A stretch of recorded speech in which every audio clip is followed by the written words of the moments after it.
कि नियुक्ति पत्र मिलने के बाद भी नियुक्ति नहीं हो रही है, अभी तक नहीं हुई है। तो जानबूझकर शिक्षा विभाग और बिहार सरकार के द्वारा इनको लटकाया जा रहा है इन मामले को। इसके पीछे राजनीतिक कारण है, चुनाव है।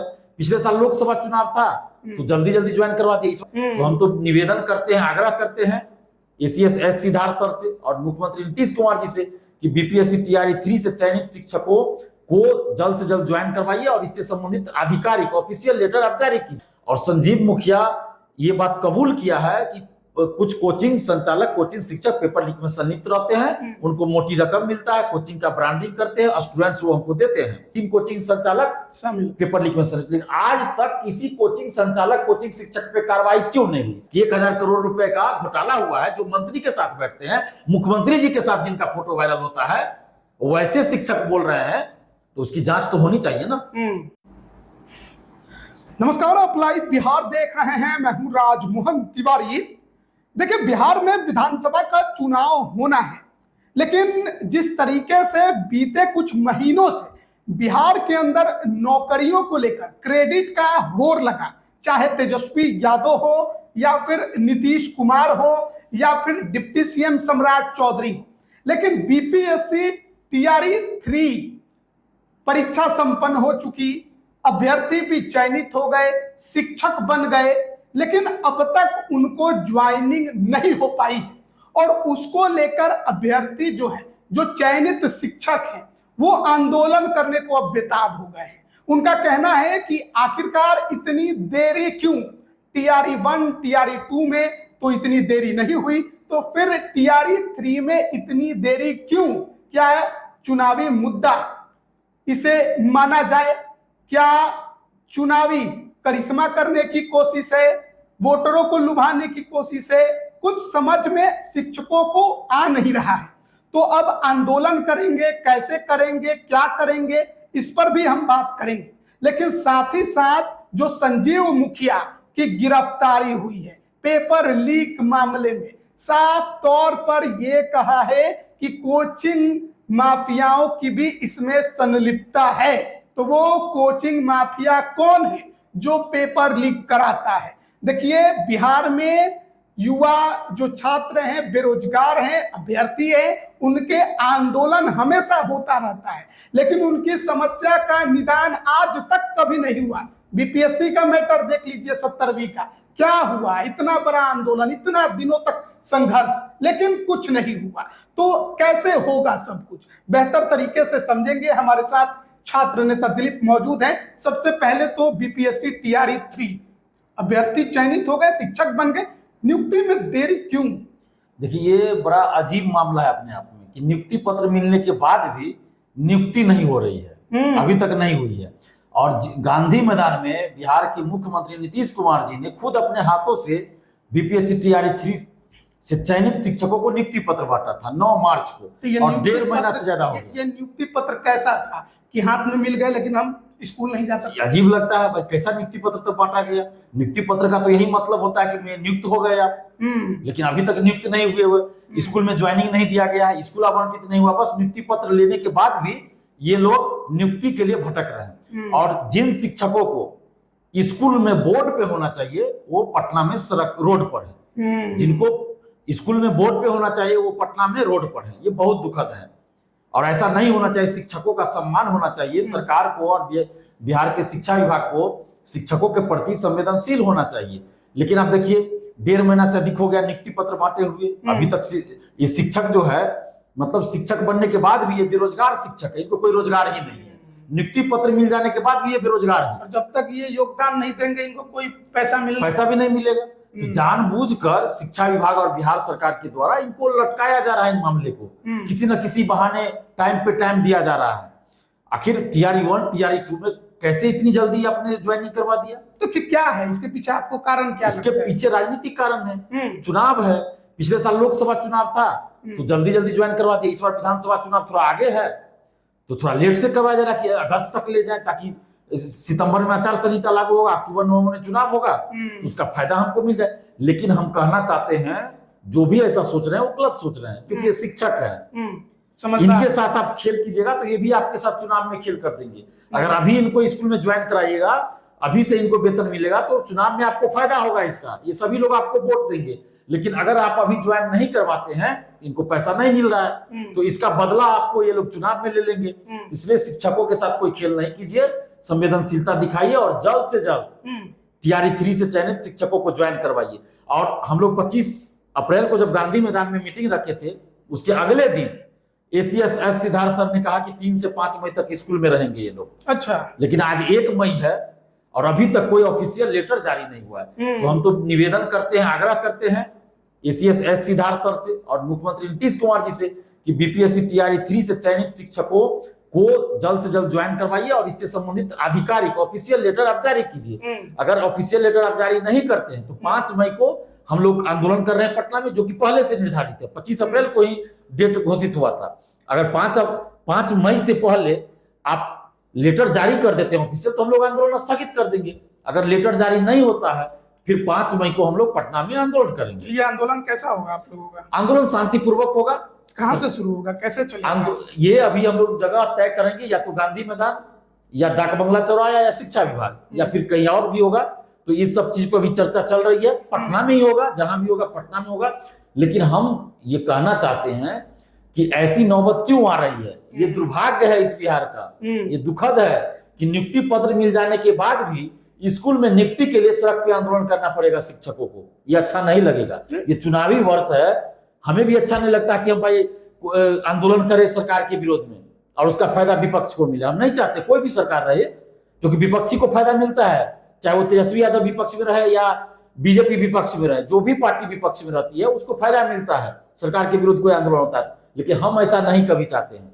तो सरकार को ये सोचना चाहिए कि जल्द से जल्द नियुक्ति पत्र दे दे, ऑफिशियल लेटर जारी कर दे। नियुक्ति पत्र तो मिल गया, स्कूल में नियुक्ति कर दे, स्कूल आवंटित कर दे और जल्द से जल्द लेटर जारी कर दे नियुक्ति से संबंधित, ताकि हम लोग आंदोलन स्थगित कर दे। हम लोग को कोई शौक थोड़े है आंदोलन करने। तो दिलीप कुमार को भी इसमें क्यों इंटरेस्ट है? अगर वो फायदा नहीं उठाना चाहते हैं, राजनीति नहीं करना चाहते हैं, खुद भी आप मतलब टीआरई 3 में आप नहीं हैं, तो आपका इंटरेस्ट आखिरकार इसमें क्यों है? मेरा इसमें क्या है, कुछ नहीं है। लेकिन छात्र हित में हम काम कर रहे हैं, जनहित तो में फिर वही लोग कहेंगे कि फिर राजनीति कर रहे हैं। नहीं, राजनीति अगर ये राजनीति है तो ऐसी राजनीति सबको करना चाहिए। अभी बिहार के एक प्रवासी नेता ने यात्रा निकाला था, पलायन रोको नौकरी दो यात्रा।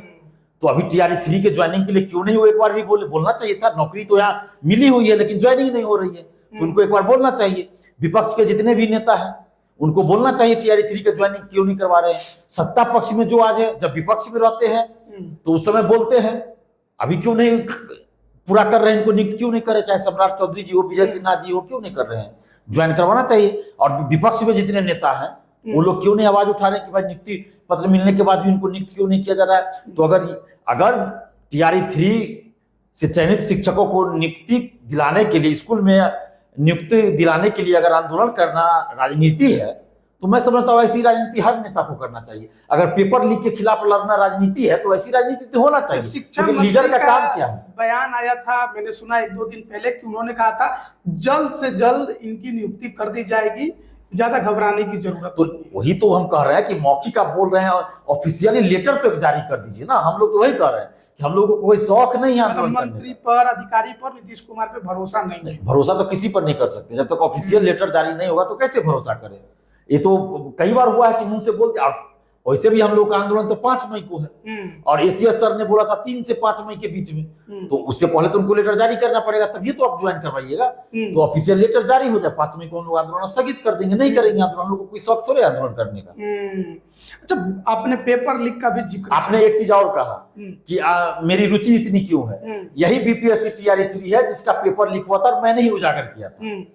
और एग्जाम कराने के लिए, रिजल्ट के लिए कई बार हमको ये करना पड़ा और पेपर लीक उजागर करने के बाद परीक्षा रद्द करवाने के लिए आंदोलन करना पड़ा। आह्वान किए, आंदोलन का जब डेट था उससे 1 दिन पहले परीक्षा रद्द की थी बीपीएससी ने। तो इसलिए मेरी रुचि कुछ ज्यादा ही इसमें और होगी कि भाई जिस चीज के लिए हम शुरू से लड़ रहे हैं तो अंत तक कम से कम इन लोग के साथ अच्छा हो, जल्दी स्कूल चले जाए। बिल्कुल। पेपर लीक की आपने चर्चा की, संजीव मुखिया बहुत दिनों से पुलिस छानबीन में जुटी थी, खोज रही थी, गिरफ्तारी हो गई है।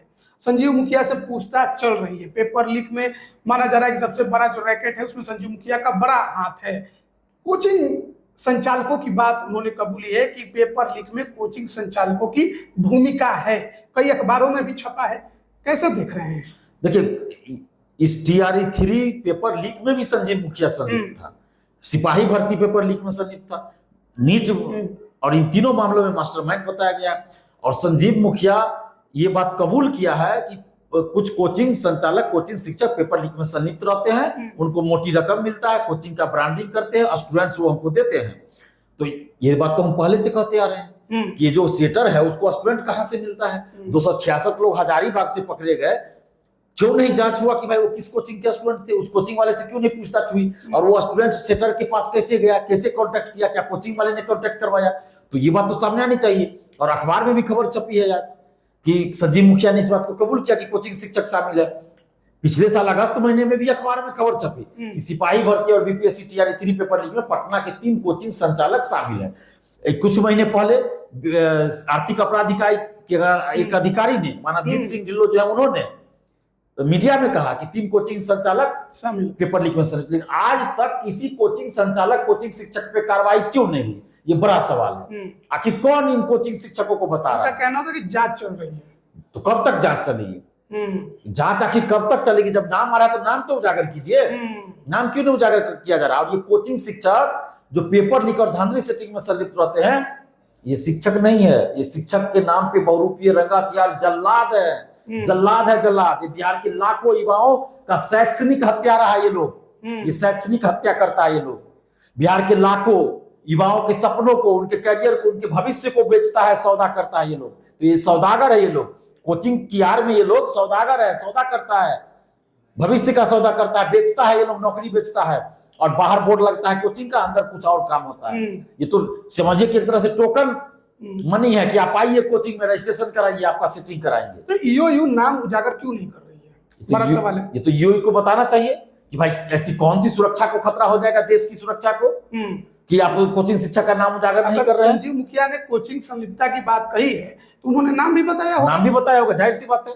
इससे पहले भी 3 कोचिंग शिक्षक का नाम आया है, जो विशाल चौरसिया या और भी लोग पकड़े गए, उससे पूछताछ में शायद सामने आया होगा। तो उस समय भी कोचिंग शिक्षक का नाम नहीं उजागर किया गया, अभी भी नहीं किया जाए, क्यों नहीं?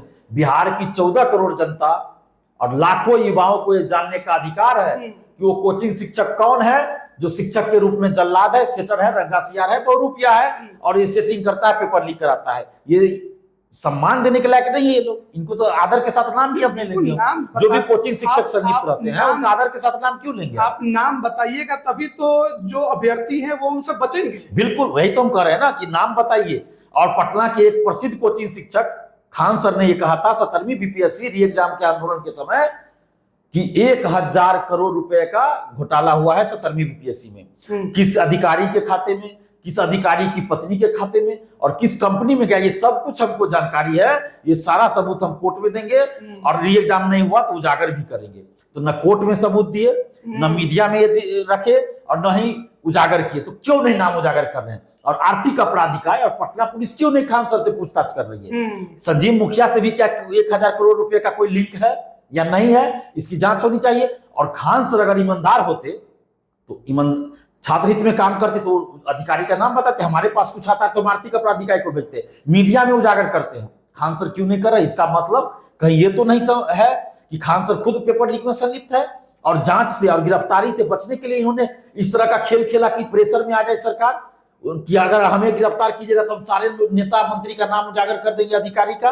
तो इस डर से सरकार इन पे कार्रवाई नहीं कर रही है और गिरफ्तारी नहीं हो रही है। खान सर कैसे हो सकता है? मैं कह रहा हूँ इसकी जांच होनी चाहिए। खान सर ने तो सत्ताधारी पार्टियों से ही झगड़ा मोल ले लिया था बीच में, तो नहीं, ये तो उनके बीच में एक अलग ही अदावत शुरू हो गई। नहीं, ये दिखावा था। जो पिछले उस समय के अनुसार पिछले 5-6 महीना से जो उन पे आरोप लग रहा था, हम भी लगा रहे थे कि BPSC और खान सर के बीच साठगांठ है। नॉर्मलाइजेशन के मुद्दा पर जिस तरह हुआ कि अकेले में मीटिंग करते हैं, तो हम लोगों ने आरोप लगाया कि साठगांठ है। बापू परीक्षा परिसर में उनको सेंटर दिया जाता है। BPSC परीक्षा से पहले वो टेस्ट सीरीज वहां आयोजित कराते हैं। उनके टेस्ट सीरीज से कुछ 24 या 30 क्वेश्चन जो भी हो मैच करता है वो अभ्यर्थी उन पे आरोप लगा रहे थे। गर्दनीबाग धरना स्थल से सैकड़ों अभ्यर्थी आरोप लगा रहे थे कि खान सर के टेस्ट सीरीज से क्वेश्चन मैच किया है, जो उसकी जांच हो, पेपर लीक में संलिप्तता की जांच हो खान सर की।